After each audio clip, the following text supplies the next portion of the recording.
আপনার গার্লফ্রেন্ডের নাম্বারটা একটু আমাকে দেন, আমি একটা কল করি, দেখি আমি তাকে ইমপ্রেস করতে পারি কিনা। ওকে। আপনি হচ্ছে গিয়ে কিছু হিন্টস দেন আপনার গার্লফ্রেন্ড সম্পর্কে। আমার গার্লফ্রেন্ডের নাম সাদিয়া, ওর বাসা ফরিদপুরে। নাম্বার। হ্যালো। আসসালামু আলাইকুম। ওয়ালাইকুম আসসালাম, কে আপনি? সাদিয়া বলছেন? জি।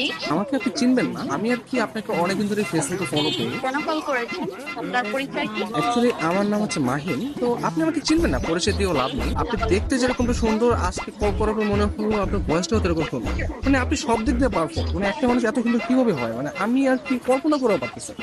ধন্যবাদ আপনাকে। এক কিছু বলবেন? আমি আবার অপরিচিত কারোর সাথে কথা বলি। দেখেন, পৃথিবীর প্রত্যেকটা জিনিসই কিন্তু হঠাৎ করে ওঠে। আপনি যে আজকে অপরিচিত বললেন, কালকে পরিচিত হতেও পারে। এখন পরিচিত হতে তার ক্ষতি নেই, তাই না? অবশ্যই। কথা আমি ক্লিয়ারলি শুনতে পাই না, আবার একটু বলবেন? আপনি শুনতে পাচ্ছেন না? হ্যাঁ, এখন শুনতে পাচ্ছি। মানে আপনার কথা শুধু আমার কানে না, আমার মনেও পৌঁছে যাচ্ছে। আপনি বলেন। আপনি অনেক ভালো ফ্লার্ট করতে পারেন। আমি কোনো ফ্লার্ট করতেছি না, আমি আসলে সত্যি সত্যি, মানে সত্যি কথাই বলতেছি। ধন্যবাদ। আপনি কোথায় থাকেন? আসলে ছোটবেলা থেকে আমি অনেক জায়গায় থেকেছি, কখনো ঢাকা, কখনো খুলনা, যশোর, মাদারীপুর, বাট এগুলো সবকিছু না টেম্পোরারি ছিল। আমি এখন বর্তমানে পার্মানেন্ট ভাবে নতুন একটা জায়গায় থাকতে যাচ্ছি। জি, সেই জায়গাটা কোথায়? আপনার মনে একটু একটা জায়গা হবে? না, আপাতত নেই। অপরিচিত কাজে জায়গা দিতে চাচ্ছি। অপরিচিত বলতে আমরা চাইলে কিন্তু পরিচিত হতে পারি। আপনি চাইলে আমরা কথা বলতে পারি, দরকার হলে ভিডিও কল অথবা মিটও করতে পারি। কিন্তু আমি তো আপনাকে দেখিনি, আপনি তো আমাকে দেখেছেন। রাতের দিকে তাহলে আমরা ভিডিও কলে আসি। আচ্ছা, আপনি তখন আমাকে হোয়াটসঅ্যাপে আপনার ছবি সেন্ড করেন। ও আচ্ছা। যদি মনে হয় যে না, কথা বলা যায় বা ভালো লাগে, তাহলে আমি আপনার সাথে কন্টিনিউ করবো, সমস্যা নেই। তো আপনি কোন ধরনের ফটো দেখতে যাচ্ছেন?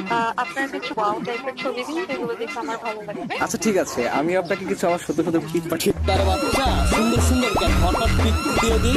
কে? আমি তুষার। আমি ফোন দিলে তোর ভাই আছে, তোমার এই ব্যস্ততা সে ব্যস্ততা, আমি